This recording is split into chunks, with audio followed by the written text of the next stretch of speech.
Micro expressions. These are these expressions that are in the face that you need to start to take a little more notice of.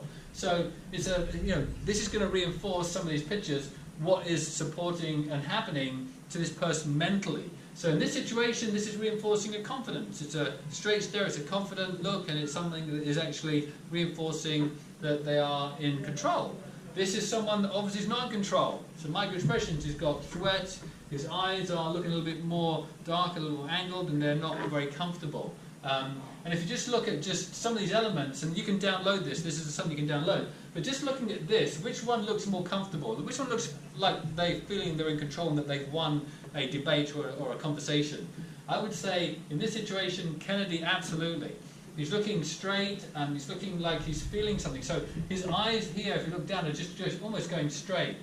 He's imagining something. Look at this. He's looking here to the right. So because his eyes are down to the right, Nixon is living in a range of emotions and feelings, which he absolutely was after that debate. He's like, man, did I mess up big time? Am I out of this now? Absolutely. So just the direction of the eyes says an awful lot about where the person is thinking, and that then would prompt you to say something that's going to question them based on their thought process. That's why we look at these. These are triggers for us to be able to get a better understanding. Pupil dilation is a huge thing too. Just looking, this is someone that is more attracted to what you're saying and is actually more interested in what you're saying.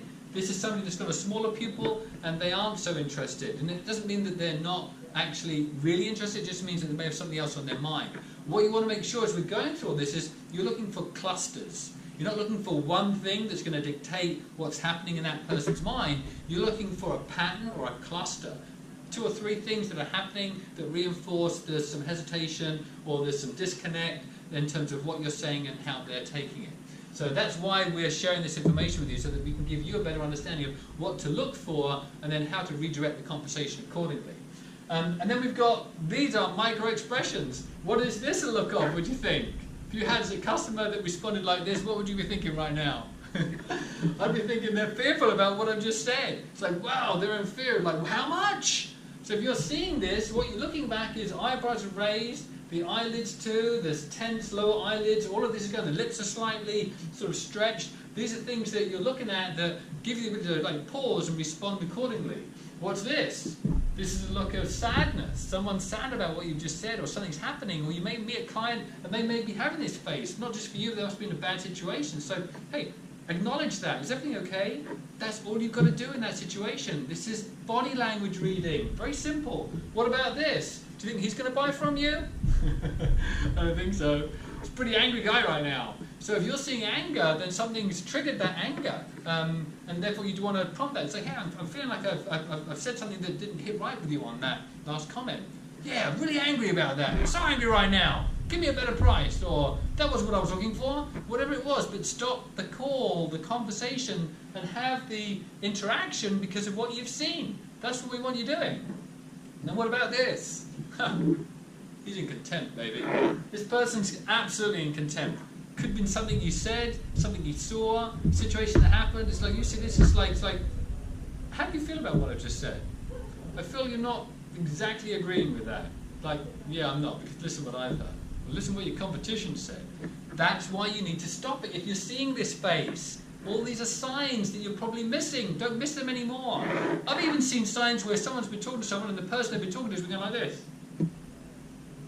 Looking at their watch. Salesperson's missed it completely. If you're seeing someone look at their watch, stop the conversation. Say, are you good for time? Just, again, respond to it accordingly. What about this? This is like disgusting what's just happened. That's pretty obvious. I've seen faces like this with salespeople. The salesperson's totally ignored it. Got to the end, asked for the order, and the person said, yeah, I'll think about it. I've got to go now. Like, oh, do you think so? Because look at what you missed. This is like real disgust. What about this? I'm surprised that price is so low. When you see that expression, like, whoa, I feel like I'm surprised with what I've just said. What was it what I just said that surprised you?